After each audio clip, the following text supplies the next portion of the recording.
ڕۆژی یەکشەممە ڕۆژی عەرەفە کە ڕۆژێکی گرنگی حەجکردنە لە شاخی عەرەفە ژمارەیەک حاجی سووریایی کۆبوونەوە داوایان لە خوددا دەکرد نزایان قبول کات بۆ کۆتایی هێنان بە جەنگی ناوخۆی وڵاتەکەیان کە 5 ساڵە بەردەوامە و بۆ هۆی کوژرانی 250,000 کەس و دەربەدەربوونی 11 ملیۆن کەس.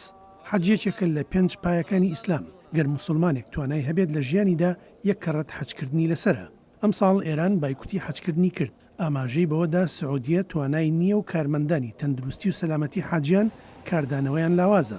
لەبری ئەوە شیعەکانی ئێران بۆ حەجکردن ڕوویان کردە شاری کربەلای پیرۆز لە عێراق و لەوێ گردبوونەوە دوای بەسەربردنی شەوەکە لە دۆڵی مینا کە بۆ حەوانەوەیان 160,000 دەواری لێ هەڵدراوە و بۆ دەستپێکردنی ڕەسمی حەج ڕۆژی یەکشەممە حاجیان بۆ شاخی عەرەفە بەڕێکەوتن کە 20 کیلۆمەتر لە ڕۆژهەڵاتی مەکەیە.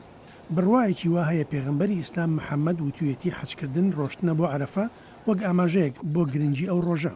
دەیان هەزار لە حاجیان بە شاخی عەرەفەدا هەڵدەگەڕێن کە بە شاخی ڕەحمەتیش ناسراوە. بڕوا هەیە پێغەمبەری ئیسلام محەممەد دوا وتاری لەوێ دابێت و داوای یەکسانی و یەکگرتنی موسڵمانانی کردووە. لەوێ وەبیری هەواڵەکانی هێنایەوە کە مافەکانی ژنان و هەروەها ژیانی هەر موسڵمانێک و سەروەت و سامانی پیرۆزە. لە سەروەختی خۆرئاوابووندا حاجیان دەچنە ناوچەیەک ناسراوە بە موزدەلەفە. 9 کیلۆمەتر لە ڕۆژئاوای شاخی عەرەفەیە. ژمارەیەکیان بە پێ و هەندێکیان بە پاس دەڕۆن. لەوێ شەوگار بەسەر دەبن و بە درێژی ڕێگا بەرد کۆ دەکەنەوە. دواتر لە نیوەڕۆدا لە مینە بۆ ڕەجمکردنی شەیتان بەکاری دێنن.